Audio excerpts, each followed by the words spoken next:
ഇതൊന്ന് വെച്ച് കിട്ടിയ കോഴിയിറച്ചി കൂട്ടി ഇത്തിരി ചാരായം കുടിച്ചിട്ട് ഇമ്മണി നാളായി.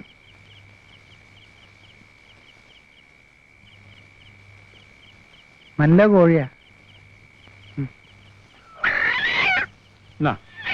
നന്നായിട്ട് മുളക് ചേർത്ത് ചാറ് കുറച്ച് വയ്ക്കണം. അന്യ നാട്ടിൽ നിന്ന് വന്ന് താമസിക്കുന്നതല്ലേ, പാവം.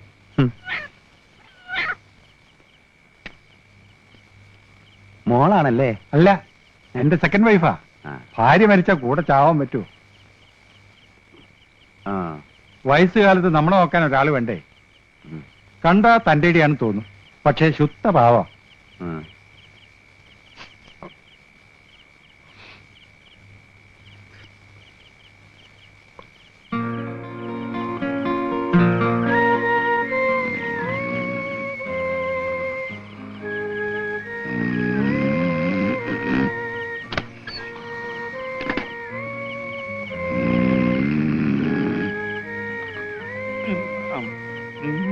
സാറേ ഓട്ടെ.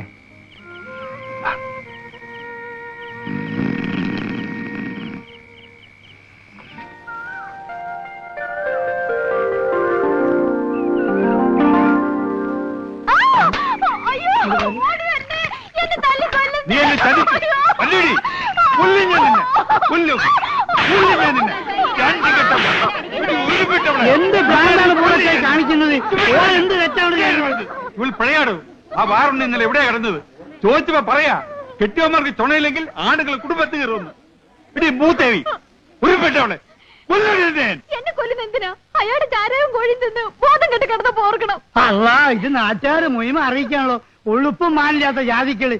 എടോ നടന്നതോ നടന്ന് ബാക്കിയുള്ള നാട്ടുകാർ ഇറക്കി ചെണ്ട കൊട്ടിയാണ്. അങ്ങോട്ട് കയറി പോടത്തേക്ക് മോളെ. അങ്ങോട്ട് പോയട്ടെ, അങ്ങോട്ട് പോകുന്നു. എന്താണ് നിങ്ങളൊക്കെ ഇവിടെ നോക്കിയിരിക്കണത്? ഇവിടെ വയലിൽ പറിച്ചിട്ടുണ്ടോ? പോയില്ല അവിടുന്ന്. നിന്റെ പൊന്നും വക്കീലേ, ആ ചേച്ചാനെ കൊണ്ട് ഇവിടെ ജീവിക്കാൻ പറ്റുന്ന സ്ഥിതിയായല്ലോ. പിള്ളാച്ചനോ? അല്ലാന്ന് ഹിമാർ വേറുണ്ടി ഓനെ കൊണ്ട് ഈ നാട്ടിൽ കഴിഞ്ഞു വിടാൻ പറ്റാണ്ട് അയക്കുന്നു. ആ നായാട്ടുകാരൻ ആള് കൊള്ളാം. അവനിവിടെ പല കുടുംബങ്ങളിലും കയറി നായാടുന്നുണ്ടെന്നാണ് കേൾവി. ഏതായാലും എനിക്ക് പെമ്മക്കളില്ലാത്തത് എന്റെ ഭാഗ്യം. ബാപ്പാ,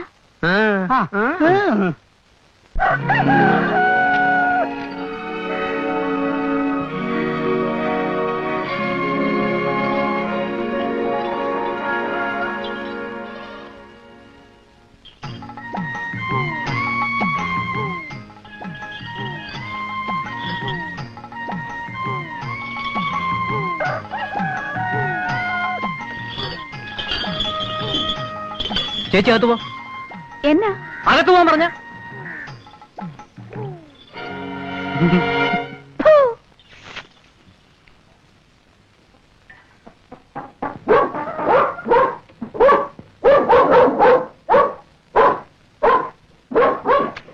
വേണ്ടടാ, മിണ്ടാൻ പാടില്ലാത്തടത്ത് മിണ്ടാൻ പാടില്ല, മനസ്സിലായോ?